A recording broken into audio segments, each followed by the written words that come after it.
And like that, we're live twice in one day. It's almost midnight where I'm at, by the way. So I'm aware that most of the country is not going to log in live to this right now. However, I was just doing the math to see how far we were through the 90-day burn and discovered we're all the way through the 90-day burn. We did it. We made it through. So, for those who are unaware of what the 90-day burn is, this is a business practice, by the way. This goes beyond just real estate, though. Holy crap, we bought a lot of real estate since this happened. The 90-day burn is something that I invented actually back when I was at the CoStar Group. This is a method of absolute intense work where you work on physical, mental, business goals. You basically just jump forward, in my experience, years into the future by an intense focus on your business and your goals for a very specific period of time. In this case, 90 days. Now, it came up back when I was working at the CoStar Group. I had a boss that said, hey, for the next 90 days, I want you to make learning our product your baby. Live, eat, breathe, CoStar products, LoopNet, learn it. And I did. And I became one of their best reps very, very, very quickly. I scaled up the company. I loved my time there, and that helped launch me into my career. I took that 90-day principle and I expanded it. This is now my third time going through a 90-day burn. The first time, I started my first company. The second time, I got our real estate portfolio off the ground. Time number 3 was the most effective. I've practiced this. I'm going to share what worked, what didn't work, some problems with it, and how we're going to adjust. This is the only time I'm doing it this year, though. You don't do this crazy intense work for 90 days all the time. That would just be called having no life and being absolutely insane. I'll be limiting the amount of comments that I answer here because it is late at night. I'm just sharing this because I wanted to end the 90-day burn on the final day and share it all with you guys. All-Nighter Hider is here. You're right. Pulling an all-nighter. By the way, I usually work 9 a.m. to about midnight. That's my usual schedule.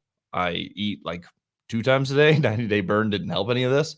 But I'm going to go share these principles here because it's going to help you in your business and your real estate and really with everything you do. But makes me very happy that All-Nighter is here on the video that is launching quite late at night. So 90-day burn. Here's the rules. 90 days, every day, no days off. We're going to work an average of at least 12 hours a day. Now, I usually work at least 12 hours a day, so that part's not that hard. Throughout this last burn, I averaged closer to 17 hours, which is excessive. That means I actually lost more sleep than I really should have to perform optimally. I had a few days where I was working 20-hour days. I sleep 4 hours. I get up. I'm at it again. That is just what my business happened to need during this time. It's beyond the call of duty here for this 90-day burn. But you're really shooting for about 12 to 16 hours of focused work every day for 90 days. Now, in this, you're going to make sure that you stay sane and fit. So you're going to eat well. For me, I always eliminate alcohol completely, though I haven't drinking really anything in over a year. And work out at least 30 minutes a day. I keep them super intense so that I can get all the way through them and actually get health benefit. But I do intense focus workouts, 30 minutes. I'm usually on calls during my workouts. So I do work and workout, but you get the health up. You try to get good sleep. I failed on this one, but you try to focus on specific goals. My goal is to expand my portfolio above 200 units. I wanted to stabilize my property management company, which was starting to lose money as I focused on one county. I actually decided to walk away from a lot of business, had to restabilize my company. I wanted to go ahead and get my house fully funded and ready to go in Texas. I did a business acquisition that I've been working on for a long time, and we did a few other projects. There's also a painful LLC where we had a bad partnership that I was dedicated to figuring out how to sell that LLC. So here's what happened in the last 90 days. Number 1, we did sell that 7-plex. We actually sold it. It wasn't seller financed by us, but we actually took the seller finance note we had. They agreed to increase their interest rate by 1 point, but pass it, same financing terms, with 1 point more of interest. So brought it to a 4% interest loan. Maybe I think it was 4.5 actually, and passed that to the new buyer.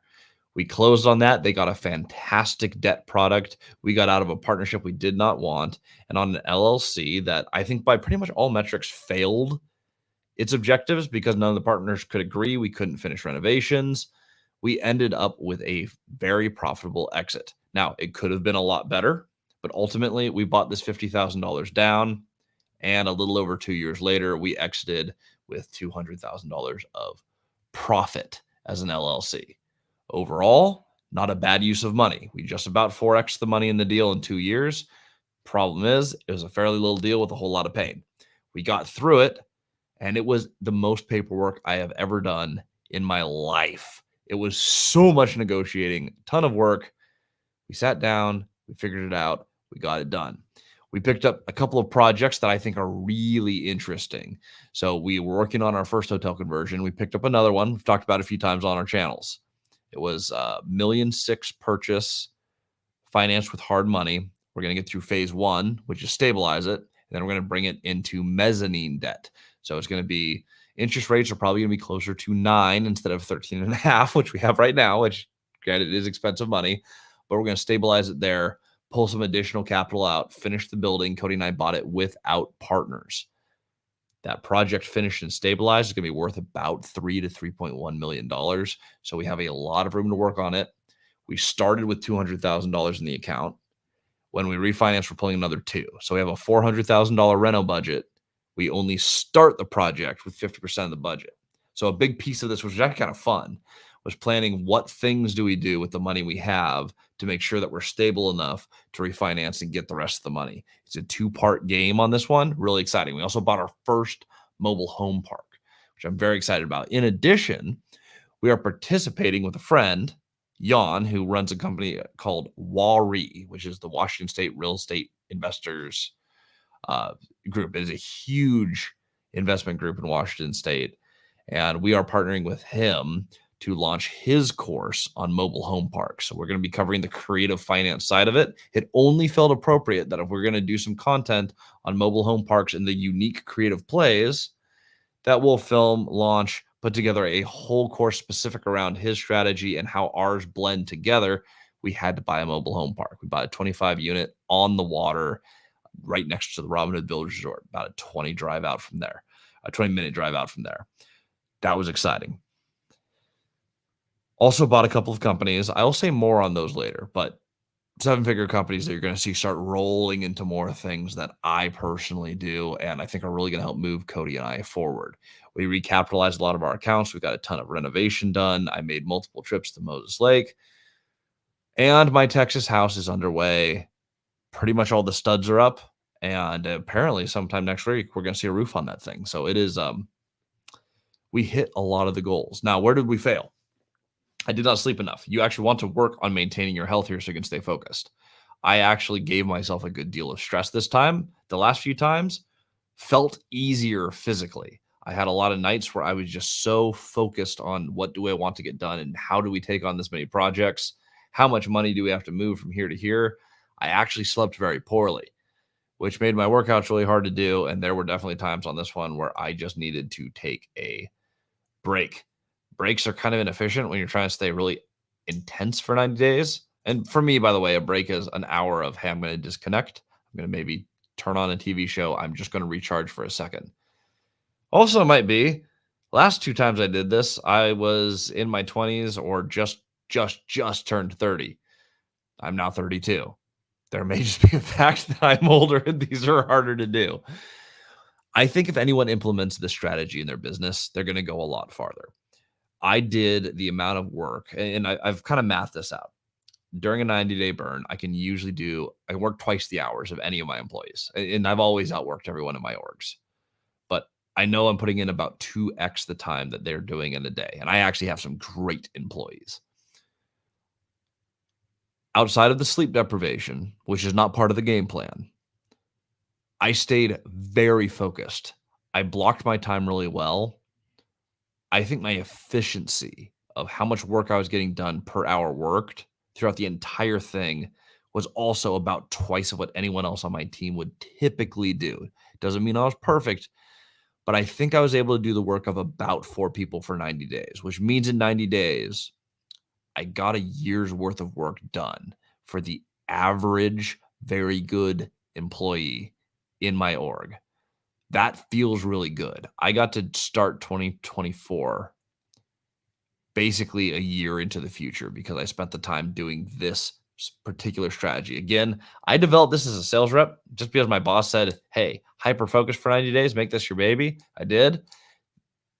It skyrocketed my career. It has always been fantastic, like absolutely fantastic for us.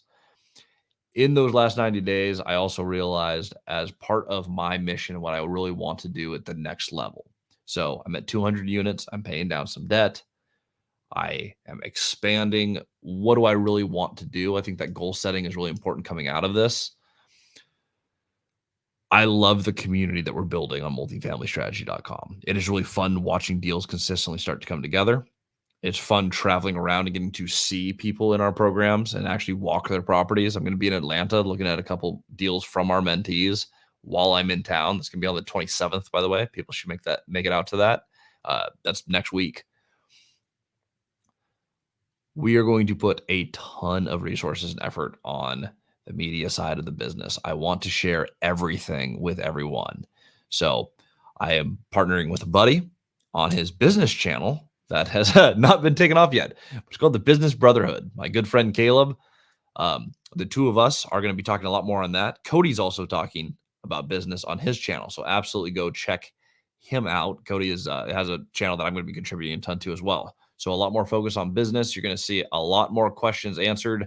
You're going to see more lives, more podcast, and I am making a commitment to try to make it to pretty much every major city this year for some sort of real estate speaking event. So if you guys have an event that you want me to participate in, you think there'd be an interest in creative finance and building a business and running a real estate portfolio, I notice pretty much everyone only books me for creative finance. So I know that one's the heavy hitter. I would love to be there. So far, we're doing Florida, Atlanta, Dallas, San Antonio, San Diego, Seattle, Portland, Boise, and I'll be in New Jersey start of, what is that? I think it's April 2nd. I'm going to be speaking in New Jersey. So we're going to be all over the place. Really excited to do that. I'm going to answer a couple questions in the chat because I do like to do that when I go live. And then we'll go ahead and call this a short but quick adventure here at basically midnight here. So how much do they quote for the new septic and leach field? Are they fixing that? So they're looking for the new drain field. We're going to know, we have to move one. They're doing one more perk test. We need to move one of the damaged trailers. We actually have it all figured out. They know where they're moving. Instead of going through a full eviction to get rid of them, we're just going to go ahead and pay to help them move to where they're trying to go to. We're going to clean up the trash on that site. Conveniently, it's the ugliest trailer in the entire park. It's this really beat up RV with a lot of trash. We're going to get it out of there. There'll never be another thing on it. That's where we're going to put part of the new drain field. We're going to do some perk tests, but we're going to get a final quote. But right now, that account is overfunded. It's a 25 unit mobile home park. The septic field, it has problems. It's not completely shot, but when we redo the drain field, we have 6 figures in the account ready to go. I think we're going to come in safely under budget. All we have to do is fix a couple of collection problems, and we're pretty much done with the project. Fix the septic, clean up the trash, maybe one eviction, and we're off to the races. Shout out from Reno, Nevada. There we go. There's someone staying up at midnight to watch my channel. Why you're watching me at midnight, I don't know, but I appreciate seeing you here. Thank you, Johnny775. What's the square footage on the new house? Square footage on the new house is going to be 3,800-ish, so about 4,000 square feet. Now, for context, I'm living in the biggest house I've ever owned, personally. It's 1,300 square feet. I have a sizable yard, and sizable for me is I'm on a quarter acre. So in my little neighborhood in suburbia, just outside of Seattle, it's not terrible. But I have lived way under my means for a long time, and this will be the first time I'm really expanding. Funny enough, when I sell this house, the new house is only $100,000 more than I'm probably going to sell this house for. So in context of the difference between Dallas and Seattle, 1,300 square feet pretty much trades up to about 3,500 in the Dallas area. Buy that for $850, by the way. So if anyone wants to know the price per square foot, you can do the math there. $850,000 and 38,000 square, 38,000. Let me try again. 3,800 square feet. 38,000 would be that'd be a heck of a mansion. 3,800. Here's 1,300. So I'm basically a little more than 3xing my house size. Is Chucky going to be on the Brotherhood channel too? He might be. I don't know what he's doing business wise. Caleb kind of took off on a lot of the businesses. We should get an update from him. That is the channel that Caleb, I think, recently renamed, but we're really excited to have be doing that. But yeah, I'm imagining we'll probably see him there. We'll see Cody over there. Caleb's putting together the roster for who we're going to see on there, but look for a lot more content on that. Right now, beta testing the name Business Brotherhood, but we really want to talk about multifamily strategy. We're going to talk about real estate here. What Caleb's really done a lot of, and I'm really excited about, is Caleb's sales company has done very well. And he's learned a lot of things at a young age. And we've met a lot of other entrepreneurs who are doing various projects. I want to talk some business. Real estate is awesome. This is always going to be the main channel, multifamily strategy for those watching us here. But give that a follow. Business Brotherhood, name being tested. We're going to talk business. We're going to talk best practices. We're going to talk hiring, firing, things that wouldn't usually come up on the multifamily channel because you don't do a whole lot of hiring in multifamily. At least I don't. We're going to talk about it all over there. So stay tuned. I am dedicated to be a contributor on there, and you'll see a lot of me over there. Thoughts on car washes and laundromats? They're cash flow heavy businesses. I mean, it's a pretty basic service. I like them like fundamentally. I like them based on they serve a need, and it's pretty easy to do the math for cash flow. Simple and stable services is where I'd always start. Now, the big money is usually made on bigger tech ideas or on something that really solves a very innovative problem. A lot of those problems take a lot of time and a lot of money to solve. So when you're getting started, that's why I love multifamily so much. Stability, predictability. People will always need housing. You collect the rents. If you have more income than expenses, you get to reinvest back in the property. You make your communities better. You have happy tenants. You have income on the property, and your net worth goes up as a result. Multifamily is awesome. Car wash, laundromats, they all work fairly similarly.